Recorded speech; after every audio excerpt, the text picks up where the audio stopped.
Good evening. The regular meeting of the Joint Land Use Board for Lindenwold Thursday, March 25th, 2021 is called to order. I wish to announce that the Oakland Public Meeting Law, known as the Sunshine Law of 1975, has been complied with. The notice of this meeting was advertised at our reorganization meeting, at which time our official newspapers were notified. Copies are placed on the bulletin board. Everyone, please rise for the flag salute. I pledge allegiance to the flag of the United States of the Republic for which it stands, one nation, under God, indivisible, with liberty and justice for all. I said no one. Nancy, can I have a roll call? Mayor Roach. Councilwoman Hatt. Here. Mr. Wells. Here. Mr. Vandergrift. Here. Ms. Jackson. Here. Ms. Fitzpatrick. Here. Ms. Tripoli. Here. Mr. Dawson. Here. Ms. DiDomenico is here. Ms. Prodish. Here. Mr. Lankowski. Here. All right, first on our agenda is the approval of minutes from February 25th, 2020. Can I have a motion? Can I have a second? Second. Roll call. Councilwoman Hatt. Yes. Mr. Wells. Yes. Mr. Vandergrift. Yes. Jackson. Yes. Fitzpatrick. Yes. Ms. Tripoli. Yes. Mr. Dawson. Abstain. Mr. Lankowski. Yes. Next is that resolution 20-2.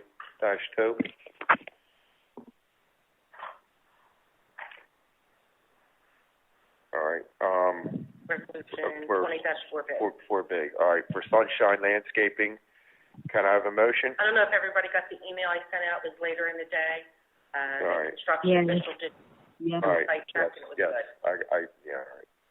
Can I have a motion? I make the motion. All right. Can I have a second? Second. Kathy. Councilwoman Hatt. Yes. Mr. Wells. Yes. Mr. Vandergrift. Yes. Ms. Jackson. Yes. Ms. Fitzpatrick. Yes. Ms. Tripoli. Yes. Mr. Dawson. Abstain. Mr. Lankowski. Yes. Old business. This is application JLUB 21-1. This is a continuance from February. Jose Jimenez, are you there, Jose?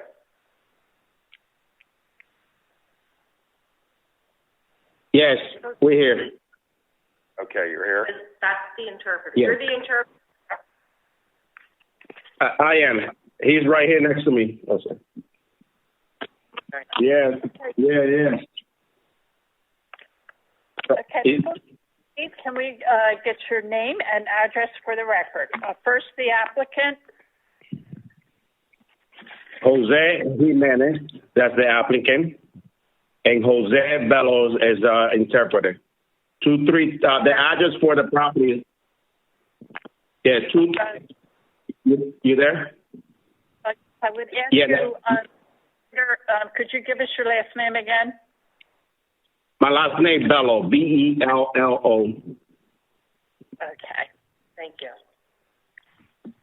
Chairman, if you'd like, or you're going to swear them in. If Welcome. you'd like me to summarize the application quickly before we get started, I could do that now. Sure. Yeah. This is an application for a minor site plan waiver and a change of use for Jimenez Beauty Salon. They're proposing the use of an existing vacant one-story building for a beauty salon at 307 North Whitehorse Pike. And this was most recently the mini Trail Bikes retail store. Size of the building is not provided. There are 9 parking spaces, including 1 handicap space. And, the information submitted did not indicate whether any exterior or interior improvements are being, proposed here. It's located at the corner of East Park Ave, the northeast corner, of East Park Ave and North Horse Pike. In the B2 zoning district, it's a permitted use, shops are permitted use in the B2 zone. It's down by a vacant lot on the east side across Park Ave. Aunt Berta's Kitchen 2 on the west side, a residential neighborhood on the north side, and Monkey Joe's Big Nut Company on the south side. As I said, they're seeking a change of use to the beauty salon use. We reviewed everything. I don't have any objection to the application being deemed complete, provided that testimony is given on all the items that we had in our letter and anything else that the board might ask for. That allow them to continue in their presentation. All right. Okay, swear them in, please. Okay. Gentlemen? Gentlemen, if you could both raise your right hand. Okay, do you swear or affirm that the testimony you will give this evening will be the whole truth? Yes. Okay, thank you. You can proceed with the presentation. I would suggest that you just follow the our engineer's review letter, the general comments, and deal with each point. Want me to read off the comments? I think it might help. Okay, I'm gonna read off the comments and I'll let you guys respond to each one. Okay. First, can you provide some testimony about the nature of your proposed business, including the hours of operation, services to be provided, number of employees, and general operational description, including number of chairs that you're going to have in the salon there? Okay. Yeah, let me translate it for him. Que ellos tienen que poner cuánta empleados van a haber, cuántas sillas van a haber, y cuánto Can you repeat it again? The general nature of proposed business, including hours of operation. Do you have my letter? We don't have the letter. That's why I was like. I'm going to go through everything one at a time then. What are your days and hours of operation going to be? Yeah, I hear you like far away. How many days? What are the days and hours of operation going to be? When are you going to be open? It's going to be 7 days a week. Ahora. De 9 a... Así. a 6. Yes, from 9 o'clock to 6 p.m. Okay. And what kind of services are you going to... Tell me about all the kind of different services that you're going to provide at the salon there, please. It's going to be the beauty salon and nail services, yeah. So hair and nails, basically, right? Yes. How many employees are you going to have? What's the most amount of employees that you're going to have there at one time, including yourself? ¿Cuántos empleados incluyendo usted? Como pueden ser como 10. Puede llegar a 10, pero puede empezar con 3 o 4. Yeah, he's gonna start with six employees, including himself. Owner plus 5, okay. How many chairs are you going to have in there? ¿Cuántas sillas? Me pesa 5. Van a haber 8, pero no sé si tenga. Yeah, he's gonna start with 8 chairs, but it's only gonna be the 5 employees plus him. I got So it. technically, it's gonna be 5 chairs. We'll be moving around from station to station. I don't know what they're doing. I get it. What's the largest kind of vehicle that you're going to have delivering product? Just like a box truck, basically? You're not going to have any tractor trailers? He got a box truck, yes. Okay. Are you doing anything to the inside as far as moving walls, putting up new walls, anything like that? No, we don't even touch anything, no. Okay. Maybe just some small parts. I guess it's going to be an open floor plan? Yes. How about sinks? Are you going to have to put in new sinks or? Yeah, he got to put a note there. Yeah. ¿Cuánto lo? Yes, it's gonna be 3. It's gonna be 3. Okay, how about waste management at the shop there? I mean, you're going to have cardboard boxes, I guess, and product containers and hair. How often is the trash going to be picked up, and how's that going to be handled? El contenedor que va a tener afuera, tiene uno y cuánto más o menos, qué tiempo van a ir a recogerlo. Yo tengo la demanda, que tengo la gente, si lo requiere, se van a ir con algo. Yeah, he says that's all the paint. He's gonna have one container, and that's all the paint. How the business is gonna go well, because it's weekly. They're gonna go pick it up. Okay, you've got a private hauler who's gonna pick it up weekly. Yes. Okay. How about the business identification sign? Is he going to use the existing template there that the Mini Trail Bike store used? Or is he? Yes. It's going to be Dominican Beauty Salon. That's the name. Okay, it's going to be the same size as the one that's there now. He's not putting up any new signs or bigger signs or anything. He's gonna use the same size as the one that they had it right out there. Yes. Good enough. The handicap parking sign the handicap parking space needs a sign and striping. It's not correct. Will he take care of that? Yes, we're gonna take care of that. Yes. Which entrance is going to be used by the customers? I see there's one in the back. There's one on the side. That's the one in the side because is it one on both sides? There's one handicap, one no handicap. Okay. So you're going to use both? Yes. Okay. I noticed that the landscaping bed in front of the building, all the plantings were sort of dead. I don't know if it was all because it was February that I visited the site, or if they're going to grow back or not. But we just asked that you plant some new shrubs out there and make it look nice. Yes, he's gonna hire a landscaping company. Okay. What's he gonna do for a security camera surveillance system? Security system. Yeah, he got the company. ¿Cómo se llama la compañía que va a poner la cámara? Okay, can you please have the company get in touch with the police department and make sure they're comfortable with what he's proposing there? That's what we ask of all. No problem. Okay. No problem. Yeah, we're gonna go according with the law. And then you have to get a CO through the borough construction office. You understand that? Yes, we already. I believe we already put it in. Yes. No, they don't have a CO yet. No way. No.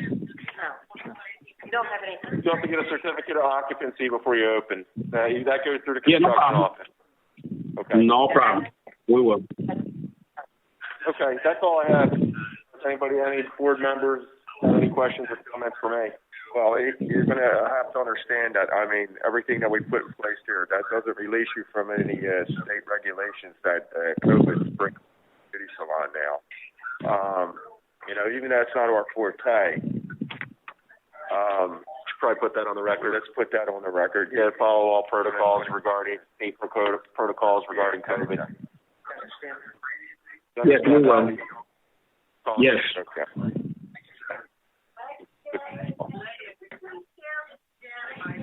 Necesita seguirlo todo el protocolo del COVID.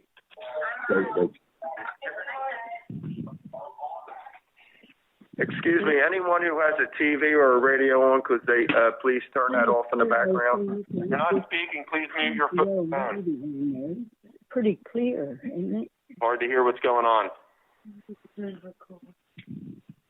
Okay, much better. Okay, does anybody from the board have any questions?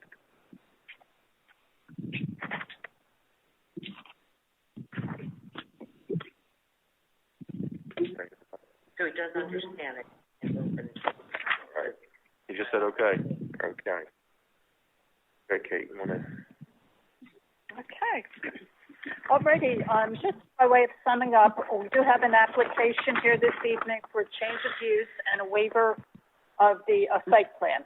Our board engineer had no objection to the waiver of the site plan because there are no external or interior renovations that are going to be taking place.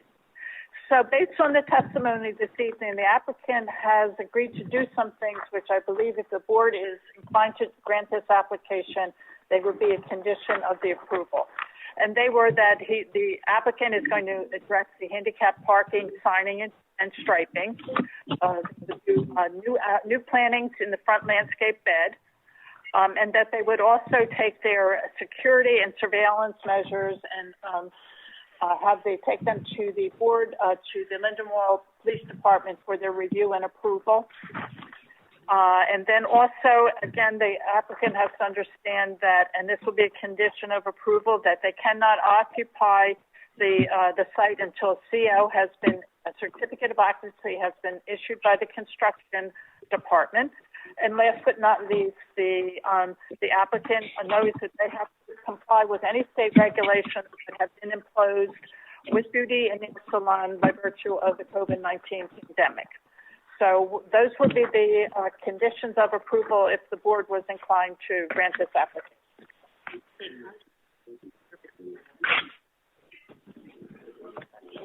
Okay. And also one last thing. Before you open up business, you have to come to the municipal building and apply for a mercantile license.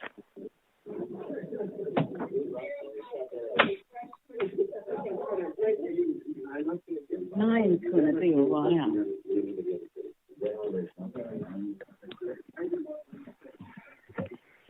Okay, gentlemen, you understand? Yes. Okay. All right. Okay. I'd like to open to the public on this application. If anyone would like to speak on this particular application, please give me your name, your address, and your concern. All right, we're going to close to the public. Surprise. All right. Would anyone like to make a motion on application JLUB 21-1?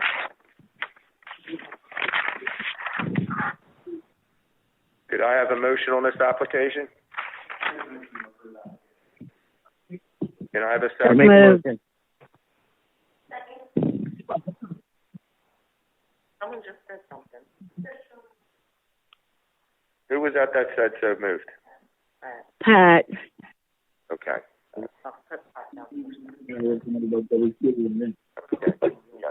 Nancy, can I have a roll call? Councilwoman Hess. Mr. Wells. Mr. Vandergrift. Yes. Ms. Jackson. Yes. Ms. Fitzpatrick. Yes. Mr. Foley. Yes. Mr. Dawson. Yes. Mr. Lankowski. Yes.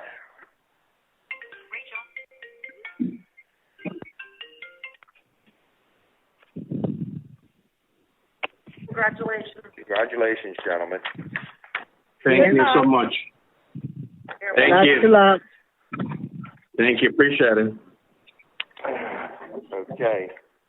Next, we have new business. We have application JLUB 21-1. This is WP Lindenwold LLC at 1410 Laurel Road. Gentlemen, are you there?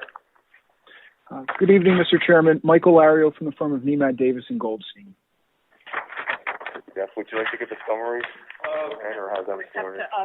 First off, right. we have to address the issue of it has come to our attention that the taxes on the property have not been paid for the first quarter of 2021, and that is the condition for the board to hear this application. The board can either elect to postpone this till the to the taxes are paid, or we can make the payment of the taxes a condition of approval. So if the applicant could address the tax situation. Yes, thank you. The applicant is the contract purchaser of the property. They don't own the site. If approvals were to be obtained tonight, the applicant has no objection to making the full payment of taxes due and owing on the site a condition of the approval before the issuance of any building permits for the structure. We would rather entertain the condition of the next resolution be passed before the construction permit. In other words, we'll give you a preliminary tonight, and then before we pass the resolution, we would like the taxes to be paid. And so the taxes, the next meeting will be the fourth Thursday evening in April. So that will be, so that'll be a 30-day period on. The only issue with that would be from a closing perspective. Again, I can't, if we don't end up closing on the property for contractual reasons, that could be the only thing that could interfere with that meeting that deadline. And I know going forward, the approvals or the contract itself is likely contingent on any approval. So that's why it's hard to say that the approval is then contingent on paying the taxes. We're not saying that your applicant, who's the contract purchaser, should pay the taxes. We're saying the taxes have to be paid, obviously, by the owner, who is under a contract and hopefully would like to get this project approved so they can sell their property. So it's more, the ball is more in the owner's court. If they want to move this application forward, that they get this matter addressed within like a 30-day period. I think we just said we were going to hold the resolution. We weren't going to hold an approval, right? Correct. So we just won't. Theoretically, if the taxes weren't paid by April 22nd, we would hold the resolution until the next month. My only concern with that, and I can confer with my client, but I know what we'd be looking for, though, is unappealable approvals before we would close on the property, and those can only be unappealable after the resolution is adopted and notice is published of the decision. So I guess that would be my one concern.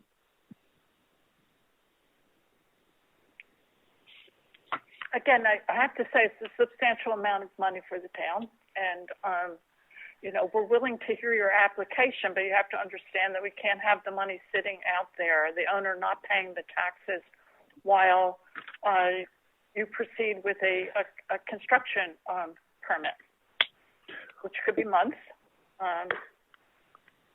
We're not dealing with a mom and pop owner. We're dealing with a substantial owner. So I don't think the 30-day condition should be an obstacle. It's their duty anyway to pay the taxes.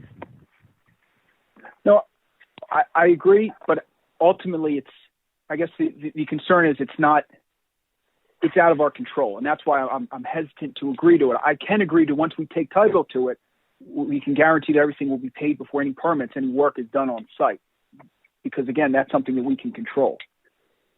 Mike, if I may, this is Bill Roundtree. Mike, I'm sorry. Just Bill Roundtree is a representative of the applicant, WP Lindenwold, LLC. Yes, so we've encountered this issue on previous. Do you know what? Do you want to swear, Mr. Roundtree? You know what? Now that we're getting into testimony, okay. So, if you could, sir, you are the applicant. Your name is it Kurt Wright or Carl Wright? Bill Roundtree. It's Bill Roundtree. Bill Roundtree. Okay. Bill Roundtree. He's one of the owners. Him and Carl, I think, are the owners. Okay. Mr. Roundtree, could you give me your address? Sure. It's 20 South. For the record, it's 20 South Olive Street, Suite 203, Media, Pennsylvania, 19063. Okay. If you can raise your right hand. Do you swear or affirm that the testimony you're about to give will be the whole truth? I do. Okay, thank you. Okay, so we can continue with what you out the taxes. Yep. So we've run into this scenario before where there's taxes due, and it's a very simple solution from a business standpoint. When we go to the closing table, just like every other real estate transaction, if there are anything owed, utility bills, taxes, etc., they are a line item on the HUD, and they are paid out of closing proceeds on behalf of the seller without him even touching it. So that'll happen as a matter of course when we close on the property, which we anticipate occurring in the next week or two. You're a doll baby. Look at you. Excuse me, you're planning on closing on this transaction in the next week or so? I thought that you were not going to have a unappealable final approval.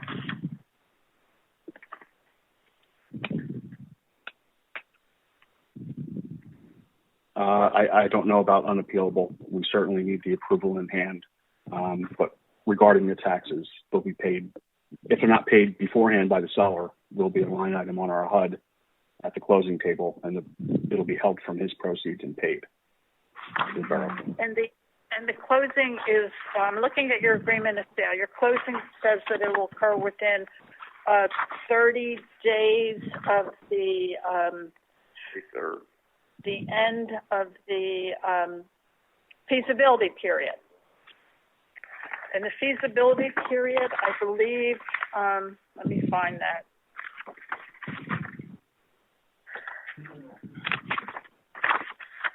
Yeah, I believe we have an extension on that closing. The seller's working with us.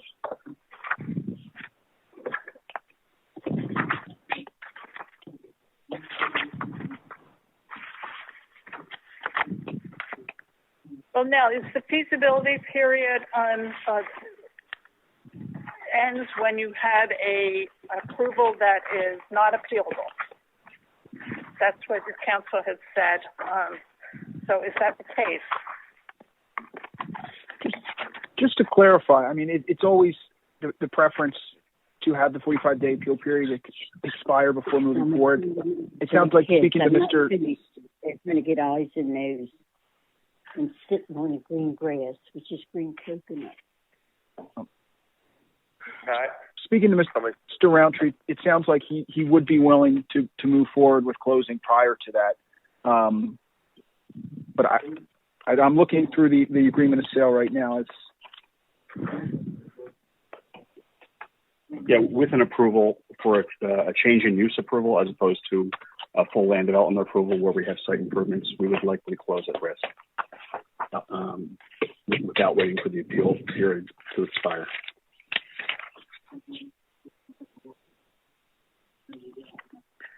See, gentlemen, you have to understand, you just told us you have a seller who's going to work with you. All right. I don't know if the feel comfortable hearing this application if these taxes aren't paid. Understand where we're coming from too here. Yeah. So the again, yes. Here's my thought on this is that this has been a vacant building, and both the sellers and also the town would like it to be utilized in a productive way. So we're all on the same page here. And so if the seller has a very good applicant buyer, and the buyer, in order to get through the approval process, has to pay, the taxes have to be paid as a condition of hearing the application, and that's by ordinance. It would seem to me that the seller would be very willing to pay up the taxes, which is their obligation to do. They are substantial. It's a little bit over $26,000 to make this happen. And so we had given you a proposal was to the 30-day period till next month to get this situation. And we do have a seller and an owner of this property that is, in substantial. So we don't understand why we were very reluctant to proceed with this move-in and when we close. I have to see my belly. Bill, if it's a condition that has to be paid within 30 days, is that something that could be agreed to by the applicant? Yeah. Yes. When you're finished, you just pick what you want. Then we would be willing, the applicant would be willing as a condition of any approval granted tonight, given the time frames that were discussed here, the impending closing, that we could agree that taxes would be brought current on the property within 30 days of tonight's date. Do we want to just... That's it. You put it, no. Just put a thing in it. That's it. This comes off as the size of a business card. All right, so everyone, what we're going to do is we're going to vote to hear this application. Or not. Okay? We're going to hear this application or not. The applicant has agreed that the taxes will be paid within the 30-day period that we recommend. And then he'll come up for resolution, and then we can give him his resolution, and he can move on. Okay? So we're going to vote right now on hearing the resolution. I'd like to make Hearing the application. to hear the application. Subject to that condition. Subject to that condition.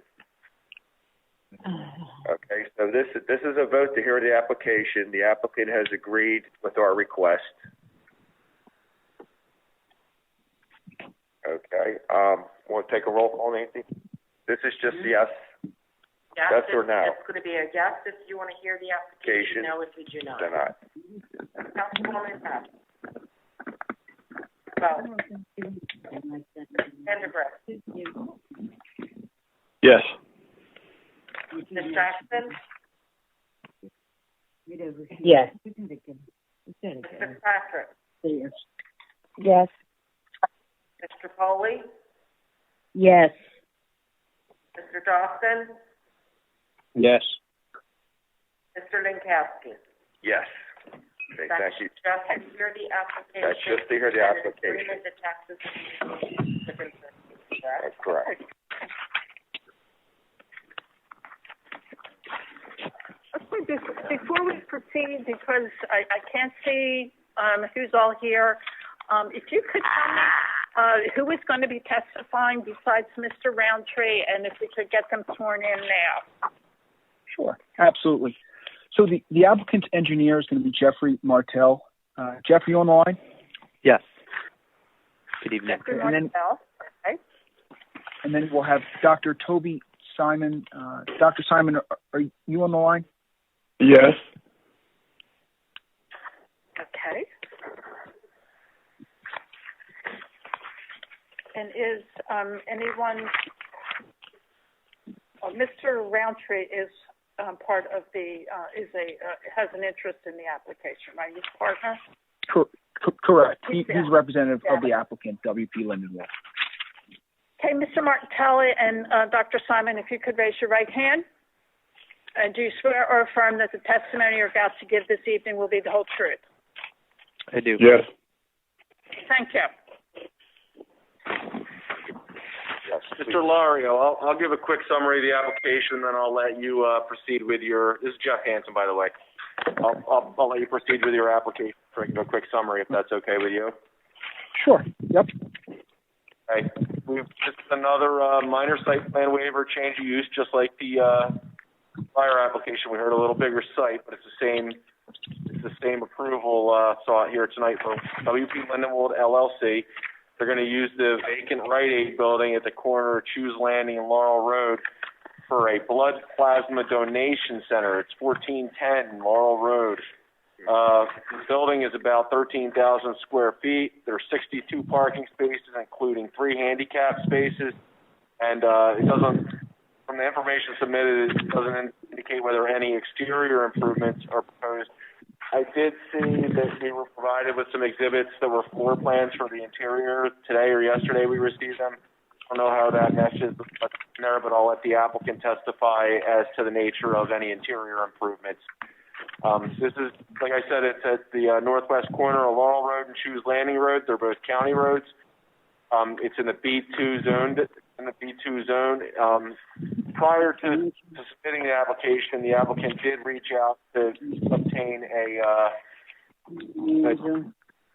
what is the word I'm looking for? Determine whether the use is permitted in the B2, and the zoning officer and our attorney determined that it's consistent with the uses that are permitted in the zone, such as the medical uses, and therefore it's permitted.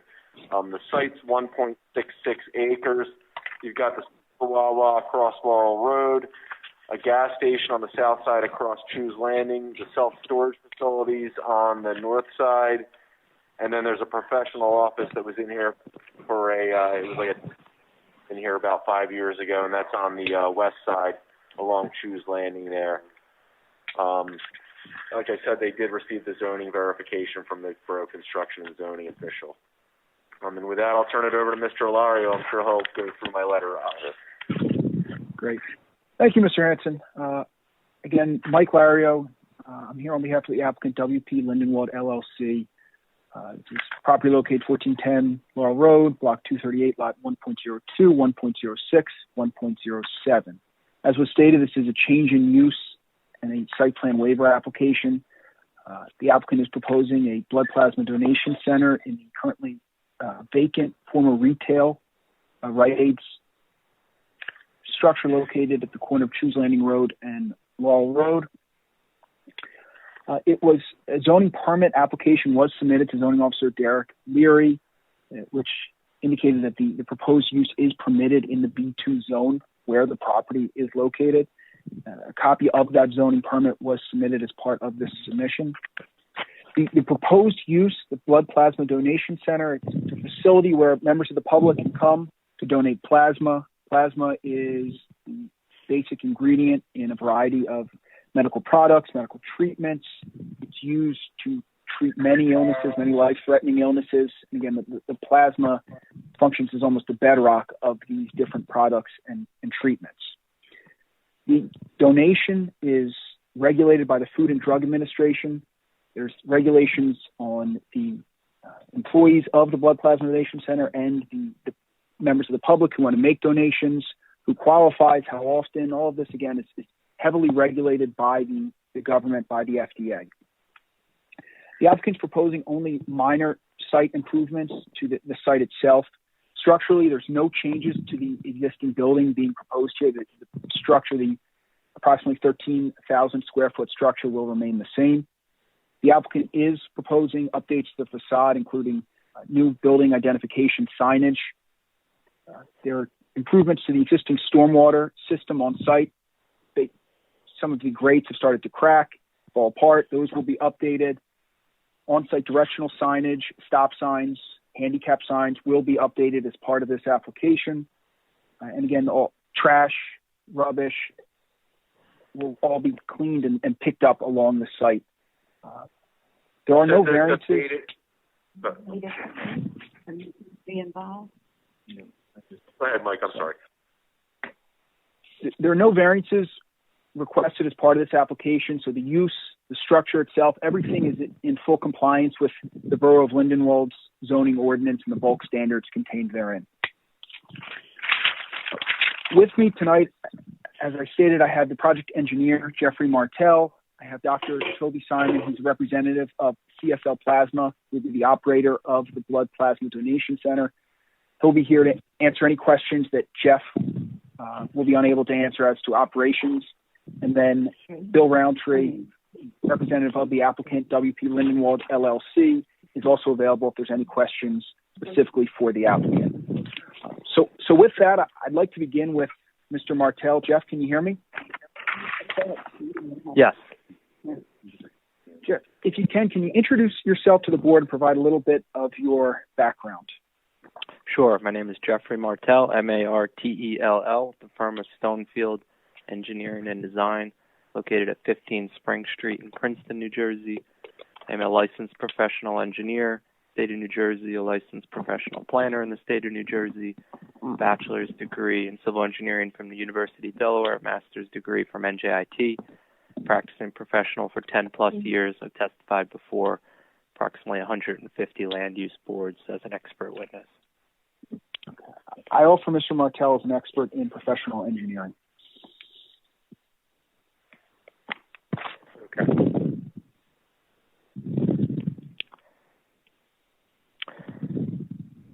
Continue, gentlemen. Great. So, Jeff, if you can you just provide the board, you heard my introduction, a little bit about the site as it exists right now, existing site conditions. sure. You heard a good summary from Mr. Hansen and Mr. Lario, so I'll jump right into it. The existing site, obviously previously developed as a Rite Aid pharmacy, did have a drive-through area as well, and loading drive-through basically on the north side of the building, and the loading on the west, loading and trash on the west side of the building. That building has been vacant for a period of time. There are a total of 62 parking spaces on the property, 3 ADA spaces, as was noted, storefront sidewalk along the east and southern elevations, pretty conventional parking lot layout with a driveway on each of the 2 property frontages. The proposal is to retain all the site improvements, so that's to retain the parking lot as is, the driveway access points as is, the circulation around the property, the trash enclosure area, etc., and to renovate the interior of the building, which is just over 13,000 square feet. On the survey, it's listed as 13,210 square feet. It would be what I would consider a full interior renovation. There is no change to the footprint or to the exterior walls of the building. So the building will remain the same size. Within the building, obviously, the conversion from the old retail Rite Aid use to the Plasma Donation Center is a pretty significant interior renovation. In terms of the elevations of the building, a little bit of a refresh. They would be repainting all the exterior stucco, repairing any areas that require it, specifically where the old Rite Aid signs hung on the EFIS. There's some areas that need to be filled in and leveled smooth. So it would essentially get a refresh in terms of the exterior elevations. They'd also be removing the gable tower features where the primary Rite Aid signs existed. So departing from a little bit of the Rite Aid image would be removing those gables and replacing it with a straight level coping cap. But in general, the exterior would remain consistent from a big picture level as it exists today, with the refresh and obviously departure from the Rite Aid branding to the new proposed use. There's 62 parking spaces on site. 53 are required by code, so with the change in use, it would remain code compliant relative to the parking. In terms of the use, it's proposed to operate. There might be some fluctuations in hours, but generally it's a 7-day per week. Jeff, if you could, the use itself, can you just explain to the board a little bit about what we're proposing here with the Blood Plasma Donation Center, what that is? Sure. So it's pretty, the words are pretty true to form. It's a facility where people come to donate plasma. That can be done via either appointment or there is walk-ins as well. The general process, the quick version, is that there is a screening medical exam done for all the potential donors, essentially as the first step in the process. And of course, it's done for both the donors' benefit as well as just the actual process of the plasma donation as well. There is certain criteria in terms of age and health and weight and things of that nature as part of that medical screening. At that point, individual, once that process is done, individual would wait for the actual donation process to begin, essentially be called into the donation area. The donation process in general is about 45 minutes, and then following that, the plasma is brought immediately to a large freezer and frozen to the proper temperature for the plasma material. and then there is a compensation process for the donor itself. So it's generally good. The plasma, once it's then shipped out from the site, correct? Right. So in terms of the operations beyond that act of the actual donation, as I was kind of starting to say, it's a 7-day-a-week operation. Hours may fluctuate, but generally it's a 7 a.m. to 7 p.m. operation. It's a total of 60 employees anticipated. It's a pretty sophisticated operation. On any given peak shift or max shift, they would expect approximately 20 employees. In terms of the back-of-house operations, there is one plasma pickup per week. It's approximately 90 minutes. There's 2 to 3 supply deliveries, each of which would be approximately 30 minutes or less, and then 2 bio-waste pickups, which are also expected to be 30 minutes or less. So all of those are the, quote, deliveries or pickups in terms of the operation. There is a service door that Rite Aid used, a roll-up door, so that would service well for this operation as well. So that's essentially being retained and reused. In addition to all of those specific to the use, there would also be sporadic FedEx deliveries, as well as trash and recycling. Generally, we expect trash and recycling once per week, but that's basically dictated based on demand. There is obviously a pretty large trash enclosure area and recycle enclosure that the former Rite Aid had that will service the use very well as well. There's no liquid medical waste. It's only the bio waste that I mentioned before. In terms of sewer and water, it's pretty typical to a normal office operation. There's nothing extreme relative to sewer usage or water usage as well. Okay. You mentioned medical waste. That'll be picked up by, just so it's clear, because I know it was one of the comments contained in the engineer's review memo. The medical waste will be picked up how often? 2 times per week. Okay. All right. I'm sorry, I couldn't hear that question. Say it again. By a properly licensed handler for the medical Correct. waste, I would imagine. Okay. Yes, correct. Okay. And so you heard me testify to some of the improvements to the directional signage, the stormwater grates, some of those minor site improvements. Can you run through some of those? Cover number 5 through 10 in my letter. I marked them off. You talked about the interior site improvements in number 6. You talked about the signage. Did you submit the signage just to make sure it doesn't need a variance, I would imagine, correct? Yeah, correct. So in terms of signage, there would be internally illuminated LED lettering for the signage. There's no variances being requested. Certainly details can be provided. Yes, we can provide details. Okay. Jeff, the exhibits that were provided, B and C, you can just, the signage is shown on those, correct? The elevations with the signage? Correct. So elevation, there are exhibits B and C are the elevations that were submitted. They do detail some of the exterior improvements I noted, including repainting the stucco and some of the touch-up work and removing the gable.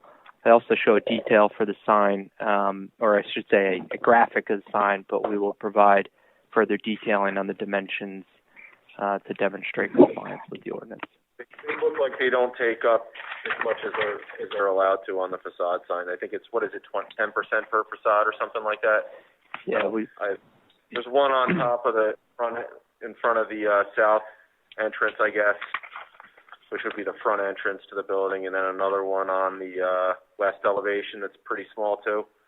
So it correct. It looks like I don't think it's going to need a variance. Yeah, I mean, relative to what existed out there, it's certainly a reduction. Yeah. And just for the record, we would be reusing or repaneling, refacing, however you want to phrase it, the 2 freestanding signs as well.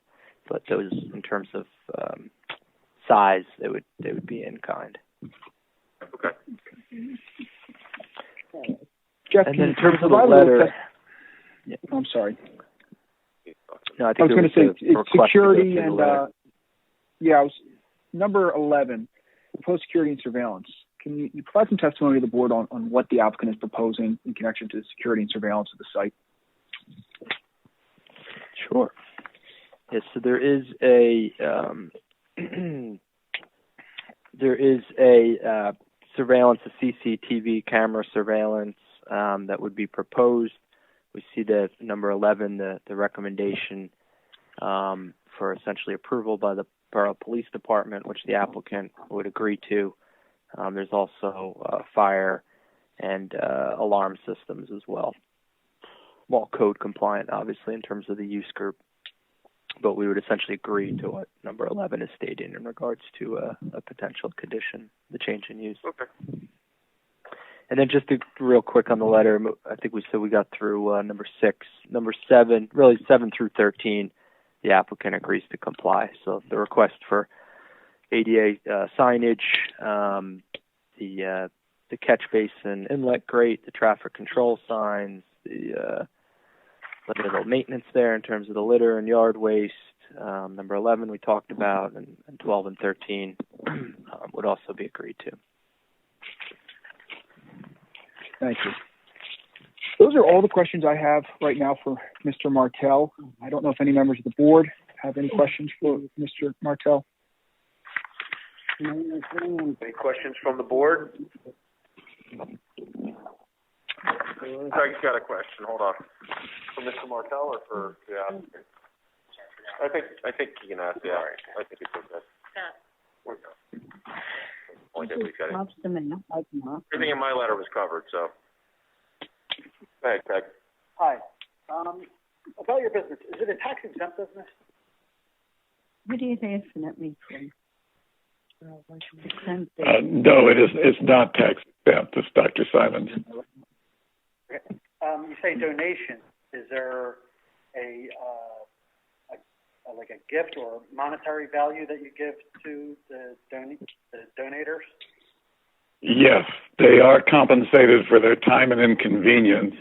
It's variable, and it's done by adding funds to a debit card. So there's no cash in the center.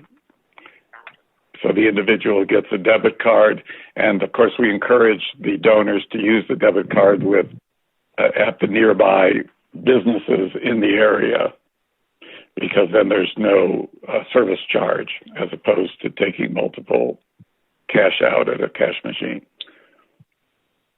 Understand. Thank you. I'd like to ask a question. Are you saying that you're taking people off the street to donate plasma and then you pay them for it? Oh.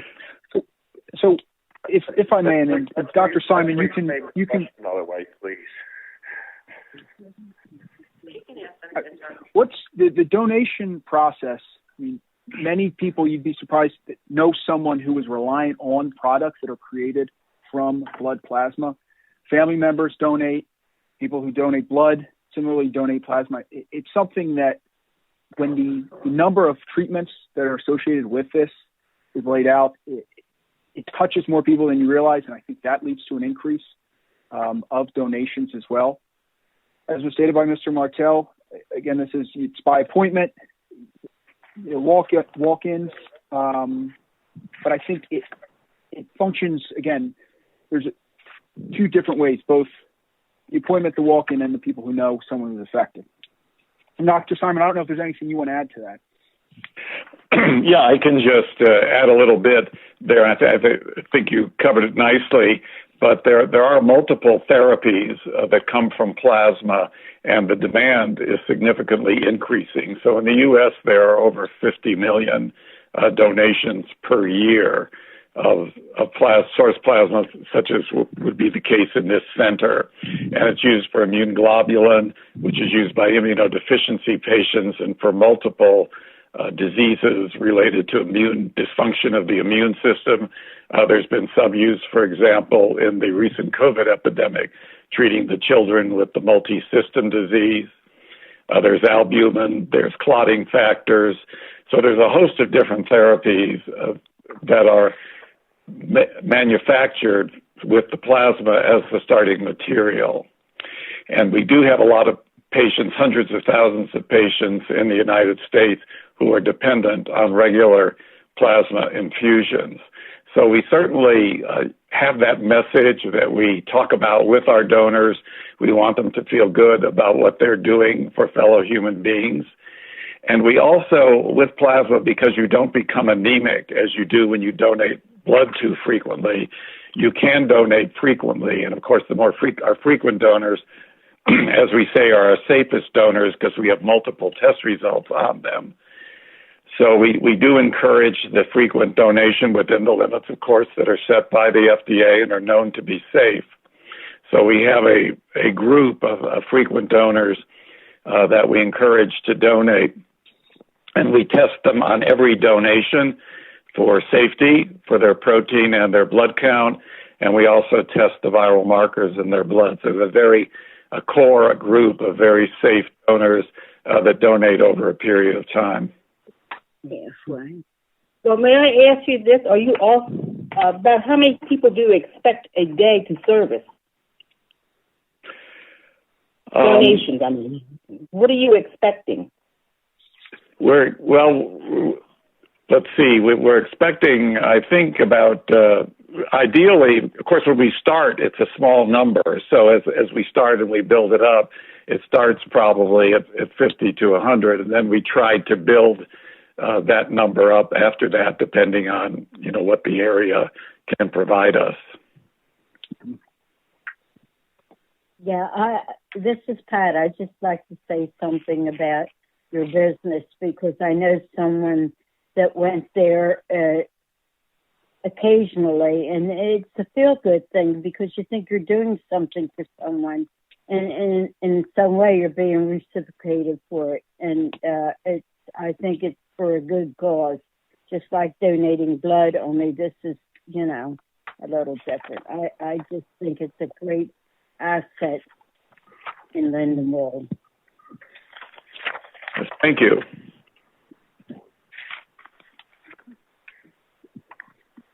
I'm done. So do you have other businesses in the area? We do. We have 2 in Philadelphia, and we have several others in New Jersey now. I'm not sure the exact number.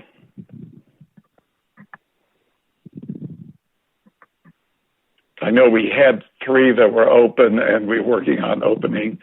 I testified at a similar hearing to this recently. So we have several in New Jersey and 2 in Philadelphia, and then several other in the larger Philadelphia metropolitan area in Pennsylvania. Sounds like Philadelphia and New Jersey. Are you across the country also, or just the area? Yes, I think we're in 43 states the last time, and we're expanding. We just opened in California for the first time. So we're all throughout the country. That's correct. Are you sending me something? I have a question on the building design in the parking lot. Would you be interested in adding additional trash cans in parking lot and at front door for litter, especially today with the amount of gloves and masks that we find in every parking lot, just to help keep the area clean with that much traffic? Bill, do we have the applicant have any objection to putting some trash cans outside? We don't have an objection to that. We'll work with CSL and determine the appropriate location and number. Not a problem.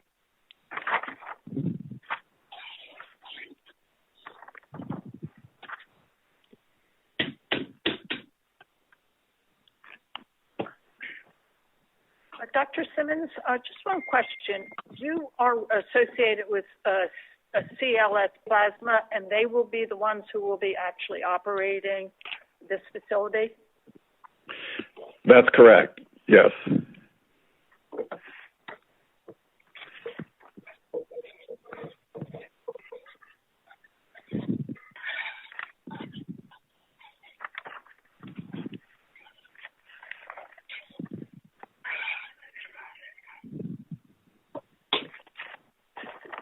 Any other questions from the board?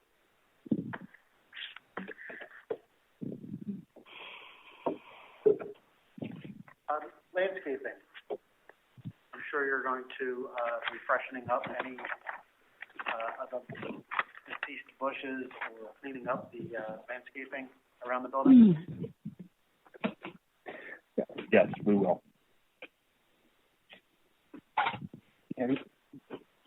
All right. So also, Craig, about the trash cans, you will monitor your parking lot, correct? So that's kept in good order. Yes, that's correct. The applicant, yes. Applicant can agree to that. Yep.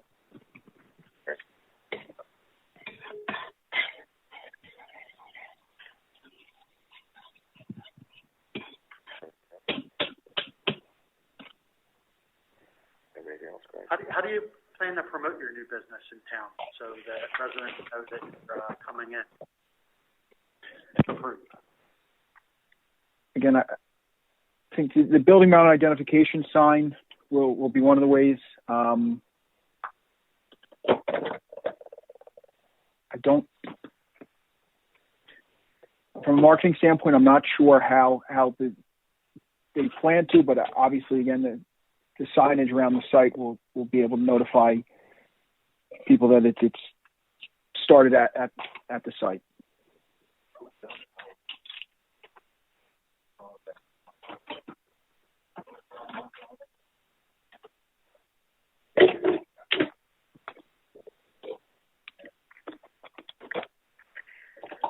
Any other questions from the board? Yeah, hello, Dr. Simon. I got disconnected accidentally. Did you have a question for me? I think we're okay, Dr. Simon, right now. Thank you, though. Thank you. Okay, guys, well, to the public. This is our public portion of the meeting. We're going to open to the public on this application. If there is anybody from the public who would wish to speak tonight, we'd ask you to please state your name clearly and your address and state your concern with this application. Could we please have it in an orderly fashion, one person at a time, if there's more than one person out there?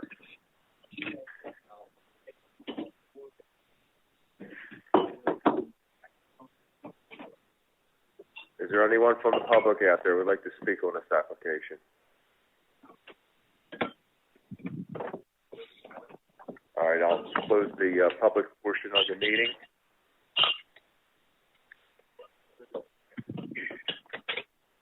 Give a summary of the application. Okay, the application before us tonight of WP Lindenwold LLC is for a change of use and a minor site plan waiver. The applicant is proposed to use the vacant Rite Aid pharmacy as a plasma center. And so we have gone through our engineer's review letter, and we've gotten testimony on various elements of this operation.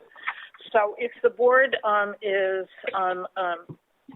inclined to approve this application, then there will be certain conditions that have come up during the course of testimony this evening made a condition of that approval.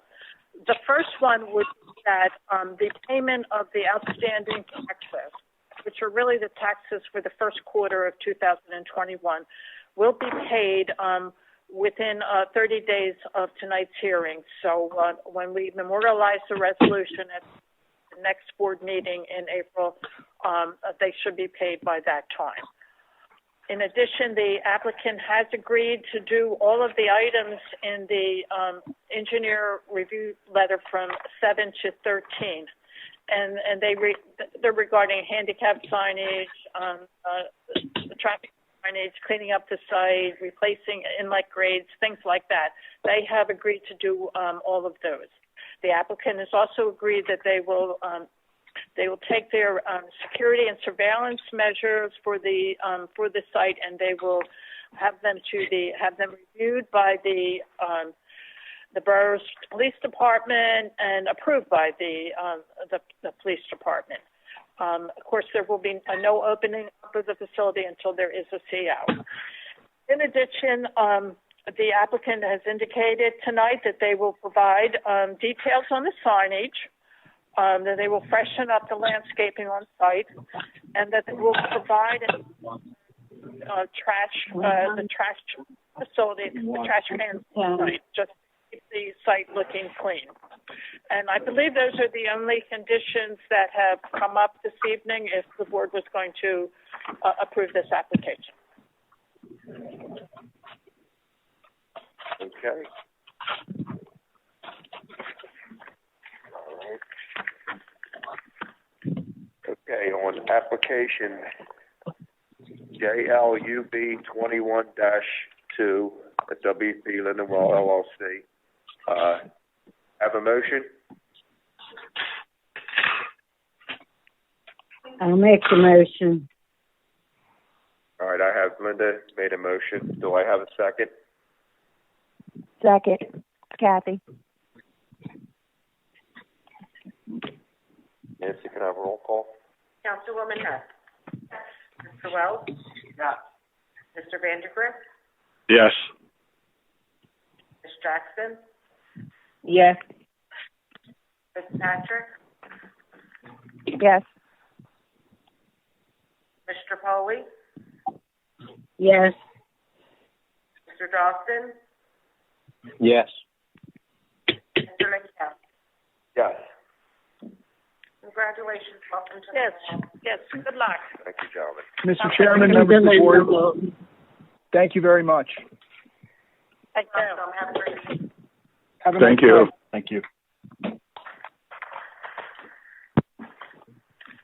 Okay, next on our agenda, courtesy reviews, and then we'll Board of Education.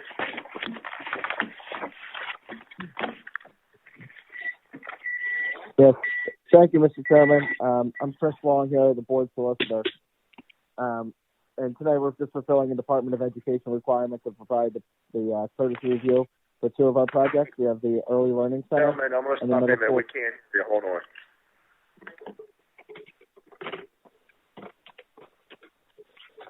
You're kind of muffled a little bit. Do you hear me now better? I can hear you better. Okay. Yeah, so Chris Long on behalf of the Board of Education. We're here to fulfill a Department of Education requirement to provide a courtesy review for two of our projects, the Early Learning Center and the middle school temporary classroom units. We have a bit of a team on the line here, so I'll just take a quick moment to introduce just read off the names of everyone on here. For us, we have Kathy Moncrief, the Board President, Kevin McGahey, the Board Vice President, Kristen O'Neill, the Superintendent, Kathleen Huter, Business Administrator, Scott England, Architect, I believe Reagan Young is on, Architect, and Dan Guzzi, the Engineer. So I believe you all have received our submission detailing the plans, but I'm going to turn it over to Ms. Huter to go over a brief overview of the project, and then we'll be happy to answer any questions that you may have following her run-through. Okay, so just before because we do have people sworn in when they testify before us. So, and this is Kathy, is it Huber? Kathleen Huter, Huter. Huder. Okay. Could you raise your right hand? And do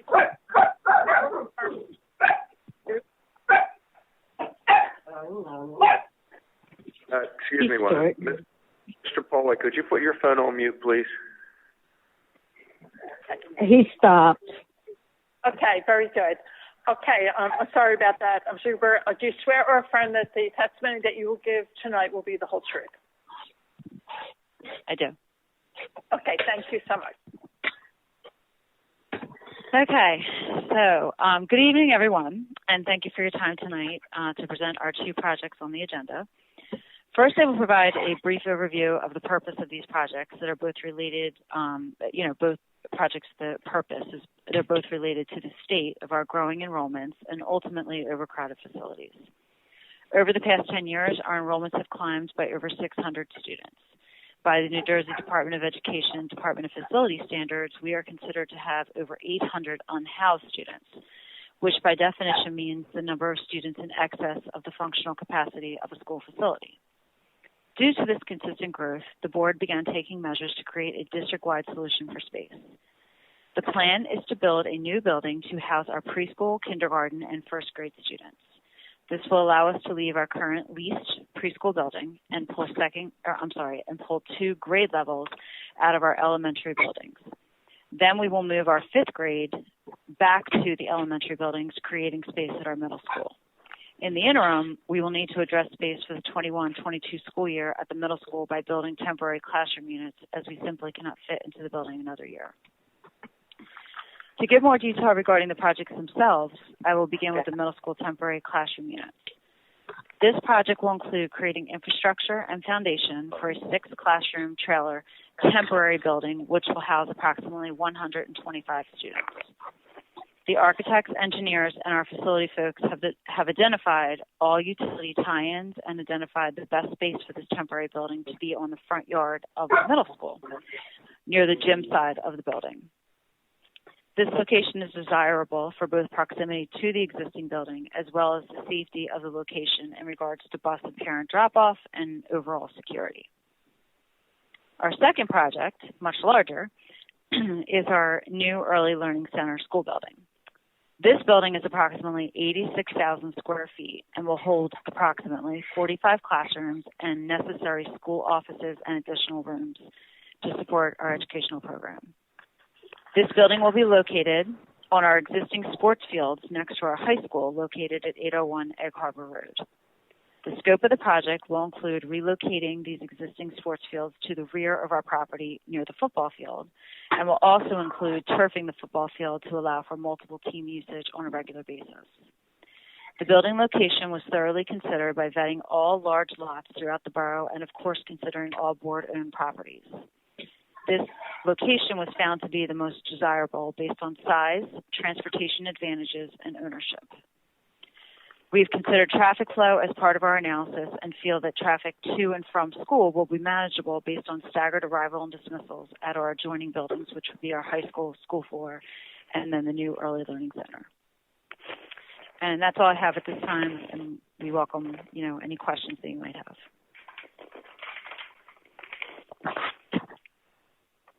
Any questions from the board?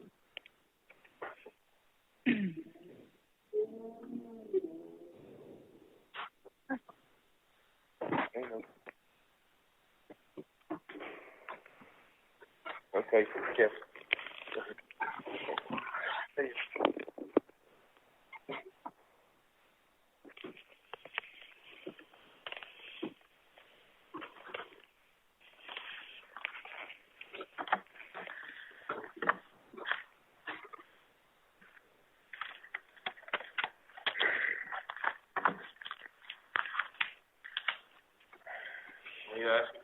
I had a couple questions. Go ahead, Jeff. Mostly on the high school, are all the ingress and egress and the circulation, they're all going to be sufficient for the types of vehicles, the widths and the turning radii and all that? I have a schematic site plan, but there's not a tremendous amount of detail on it, so that's why I'm wondering. Well, I'll give a first answer, and then I'll ask either Dan Guzzi or Scott England to comment. So at the front of the building on the site plan, you can see that we have the entrance for parent drop-off, so we did separate that. That's the first lot that's right in front of the building if you're looking at it to the right. And then the next lot is the bus loop that will then exit through the rear of the high school. And yes, we have measured out so that we would be able to have, I believe it was 5 buses in the ring at a time. And then, of course, enough parking to accommodate parents either at the tennis court lot that exists or the new lot that will be built in front of the building. In addition, we have 37 additional parking spaces for staff as well in the rear of the building. So when the buses drop off the children, are they going to continue on behind the school out to Egg Harbor Road? Is that how it went? Correct. Okay. The turning radiuses are all good enough there for buses? Yes. And I noticed that the only other comment I noticed that you had 5 stormwater management areas. That's good because I'm sure Dan Guzzi's office is aware of the new state stormwater regulations that are encouraging everybody to move away from one centralized irrigation basin and trying to spread out the stormwater management closer to its source. I imagine those basins, it's going to be a major development based on the amount of disturbance and the net increase in the impervious surface, clearly.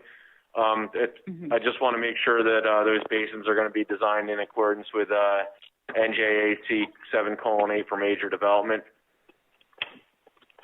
This is Dan Guzzi, if I could just comment on that. Sure thing. Mr. Guzzi, can I just have you sworn in? Absolutely. You're the engineer for the project, right? That's correct. Okay. And do you swear or affirm that the testimony you're about to give will be the whole truth? I do. Thank you. So, in answer to that question, yes, obviously we have to conform to the both state and local stormwater requirements, including the new requirements which have recently been enacted. And I understand that the borough is in the process of adopting those, so it will conform. At this point, we're in the early stages, so the entire system has not been completely designed yet, but it will be designed in accordance with the current standards for stormwater management. And as you stated, we've tried to preliminarily plan to have multiple smaller basins again, rather than one large basin, as is encouraged by the state. Okay, you guys are aware of the new regulations, I'm sure, and that we're currently on tonight we have a master plan consistency review for the stormwater regs. The second reading is going to be shortly on that, so they'll be effective back to March 2nd, so those will be applicable for that design. Yes, they will be, and I appreciate that, but we're aware and we will comply with those. We have to with the state as well, because this project will be reviewed by the Department of Education. Okay. Those are the two comments I had.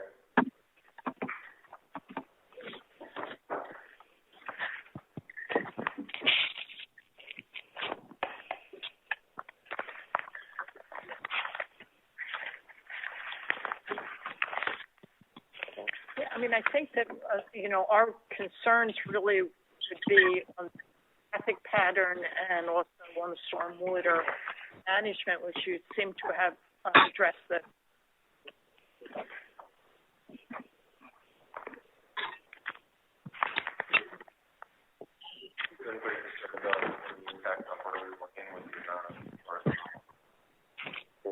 Is that where it's going in and out? Yeah, they're going in and out of boroughs for the power bill. Buses are going that way too. Is that going to impact your operations at all, Greg? Yeah, it's just going to be that period in the morning where you're going to have to go through. It's going to have to be dealt with, I guess. How many students do you, just for the record, how many students approximately are in this, are going to be in this pre-K to 1 program, I guess? Just try to get an idea of the anticipated, do you have any anticipated count or anything like that? 750 students would be our anticipated count. How many of them are going to be on buses? Well, I mean, we've started doing these analyses and such. I'm estimating that we could have close to 8 buses. Most of the School 4 side students would be within walking range, but all of School 5 would not. So, if we estimate, I think 350 to 400 is a fair estimate, and about 50 students on a bus. So.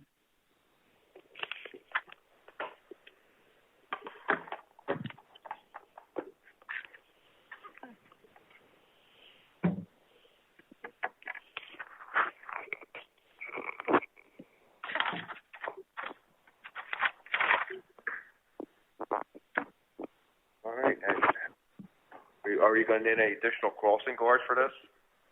Good question. I'm sure the chiefs is wanting to know that.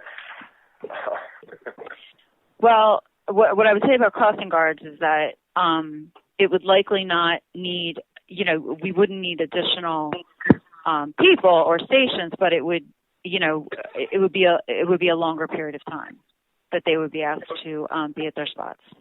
There's still going to be a crossing guard right there at Gibbsboro by the tennis court, where we would need one. Where existing crosswalk is across Gibbsboro there. Well, I mean, again, that's a very detailed, like, you know, future thought, but I would say that we probably would not need one because most of the students walking down are obviously on the school side of Gibbs River Road. Anyone that needed to cross could cross at an earlier location closer to the train tracks and then just continue down the Gibbs River side road. There's a crossing guard there? There's a couple crossings. Okay.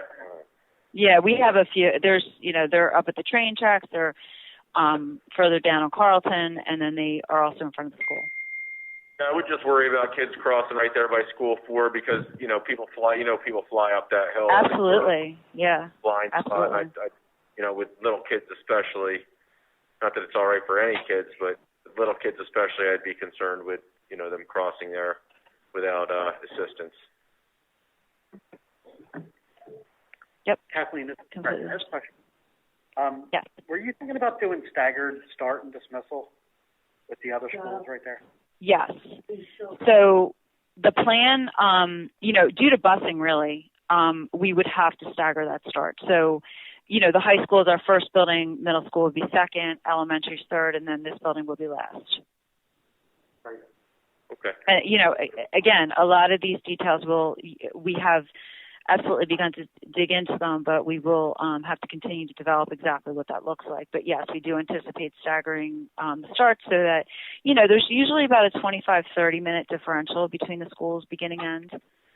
So that would definitely give us enough time to clear out School 4. High school would be a non-issue because they dismiss much earlier and start much earlier.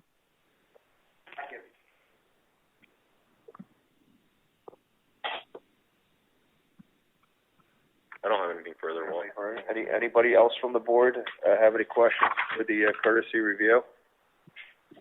The other project looked pretty straightforward. That was all right. Okay. Great, thank you. Thank you very much. Thank you. Good luck on this. It Yeah. seems like a very worthwhile project. Thank you very so much, everybody. everybody. For your time. Thank you. Thank you. Okay. All right. Next on our agenda is a review of the Barrow New Stormwater Control Ordinance. okay. Thanks, Mr. Chairman. I can handle this. I'll handle this one. I'll try to not get too technical.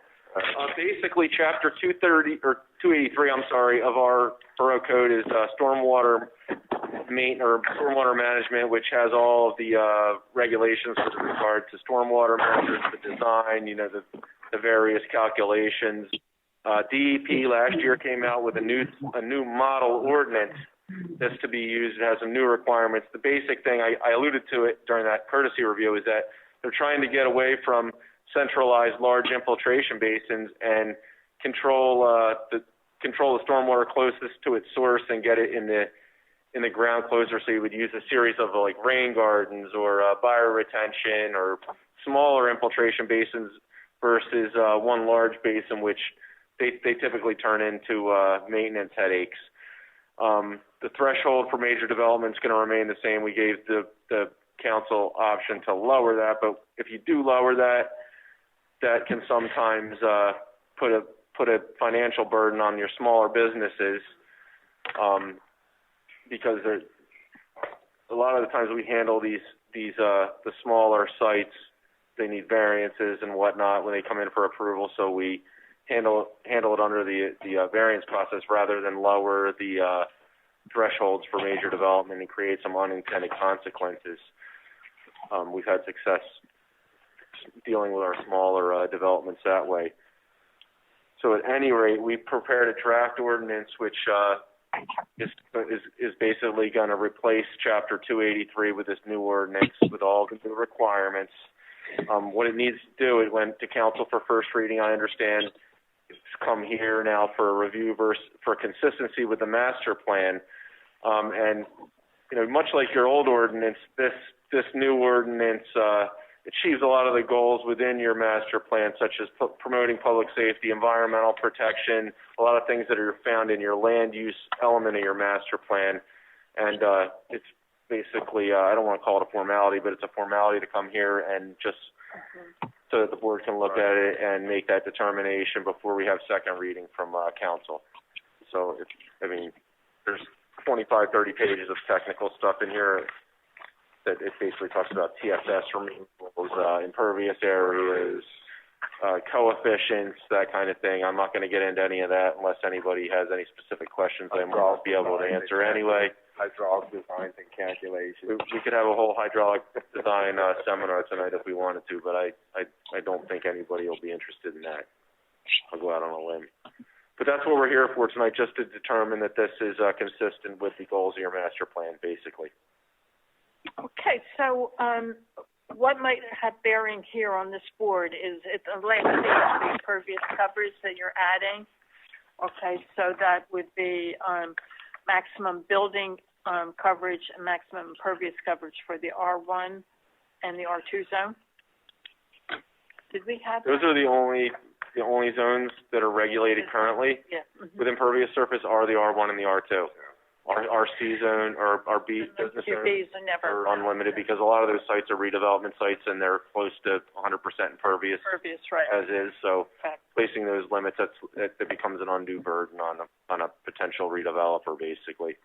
So that's why that ordinance was crafted that way originally, and I believe we left those limits. That's not governed by the state. So we left it just to limit it in residential zones where it becomes a nuisance if you have someone with a 100% impervious lot or heavily impervious lot with smaller properties, et cetera. Okay, any questions from the board? Okay, so all I have to do is, go ahead, Craig. I got to finish. Go ahead. I have a question for the board and our application process, not so much regarding this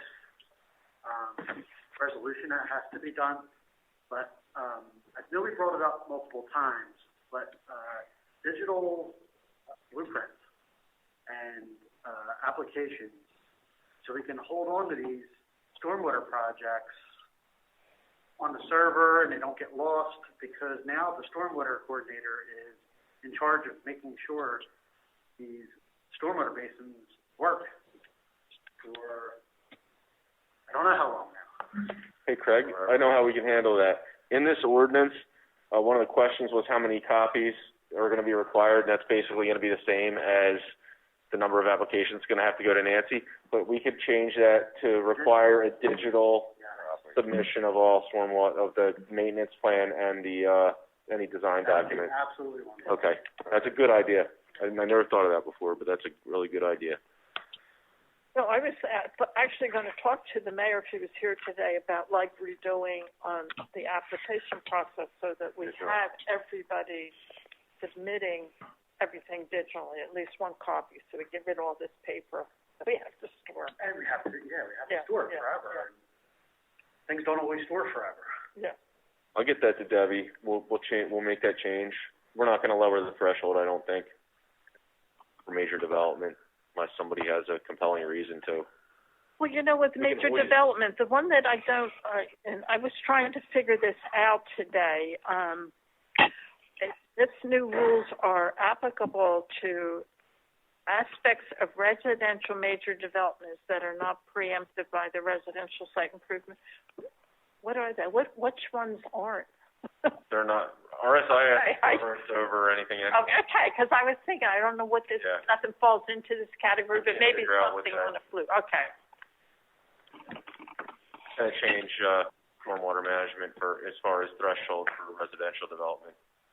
So the reason for changing it from the big retention things to smaller ones was just that the big ones end up being a maintenance issue, a headache. Safety issue sometimes.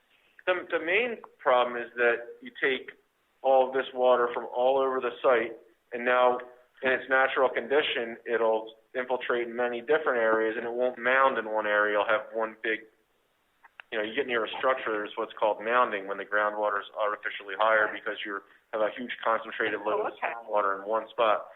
So they want to decentralize that and try to mimic the natural condition. So recharge will be using rain gardens and a lot more what they call green infrastructure, cisterns and I saw that word. Underground stuff. Okay. So, and, Craig will attest to those larger basins become, when they're not maintained properly, they become major headaches. Yeah. Yeah, a pool. DEP now has, in their infinite wisdom, made Craig as the stormwater coordinator, the enforcement arm for all private and public basins within the borough. He didn't even get a pay raise. No, with no enforcement rights. I know. With no enforcement rights. So that's the way they wrote. He has to request records from every private basin owner in town every year. Oh, you mean like the monitoring, like when they do their maintenance and all that? Yeah. The logs that We're supposed to send them in to him every year. So he has to letter them. It's pretty cumbersome. Yeah. For Lindenwold, imagine a town like Cherry Hill where you have hundreds of these things. Yeah, yeah. It's like a full-time job. Does Lindenwold have like a lot of flooding problems? We have areas. Areas. And low areas for residential.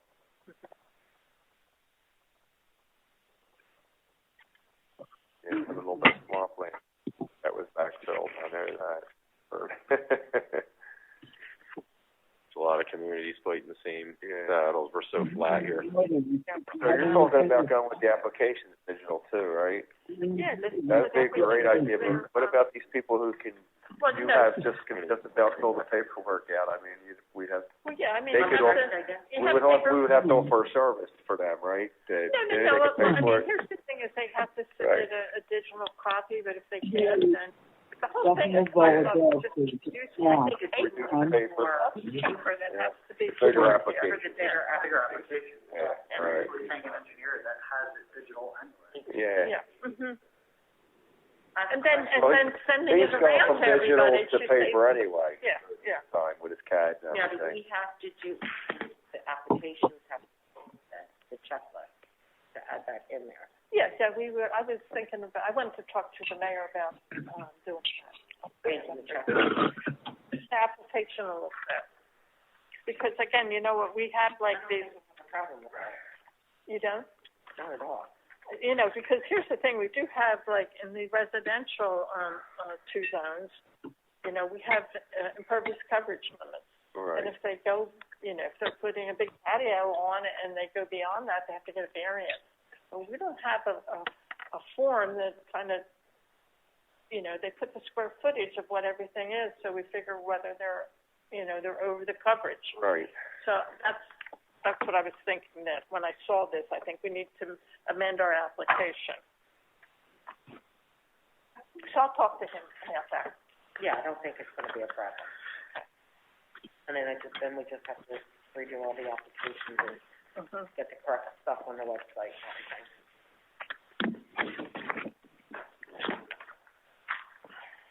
Okay. So stormwater goes back to the council So do we have to, for second reading. do we have to do a, Right. We don't have to vote on that. do we We have to, just give them their busing, right? Jeff just has to. You're just gonna do a resolution determining that the new SCO, stormwater control ordinance, is consistent with the master plan. Okay. This is a consistency, or a review for consistency with the master plan. Can we vote on that tonight, or does it need to be written up? Why don't we vote on it, and then I'll do the resolution. There we go. Correct. Okay. And then it'll go back to council for the second. And you're going to give Debbie that one change? Yeah, there's gonna be a couple changes. I'm gonna say we're not because Mary Beth from my office had a couple, questions that I got worked out here. And then, I'm gonna say we're not reducing the major development threshold. We're gonna require 18 copies of everything, just like for a site plan application. And then require all stormwater design documents, plans and maintenance plans, et cetera, to be submitted digitally. Does that work? Yeah, that works. Yeah. So we would call this application 20 dash. Stormwater control ordinance. You said we're going to do a resolution. All right, so we'll just call Well, I have the resolutions, because we All right. have the variance report as Was number one, one, and this will be the number second two. resolution. All It's right. not connected to an application all right. per se. So- It would just be, stormwater Yeah. resolution. Okay. Okay. Okay. So could I have a motion on the new stormwater control resolution, ordinance resolution? So if I could say we're going to, All right. we have determined that the Oh, use you'll say that, right? is consistent with the master plan and with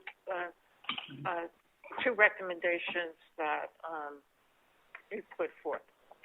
Okay. Which was the digital and then the. I don't know if we need to put that in a resolution. We can I'll handle that through the revision. Yeah. Okay. I just emailed my coworker who's going to be doing the final draft, so she'll put that in there. Mary Beth Straguzzi. Okay. She's pretty new. Okay. She's been there a couple of years. She's really good. She did like a dozen of these things, so she's. She's a stormwater. She's a pro now. Okay. Okay. All right, can I have a motion? Make motion to accept the resolution. Can I have a second? Can I have roll call, please? Councilman Hess. Mr. Wells. Yes. Mr. Vanderbroek. Yes. Ms. Jackson. Yes. Ms. Patrick. Yes. Mr. Foley. Yes. Mr. Dawson. Yes.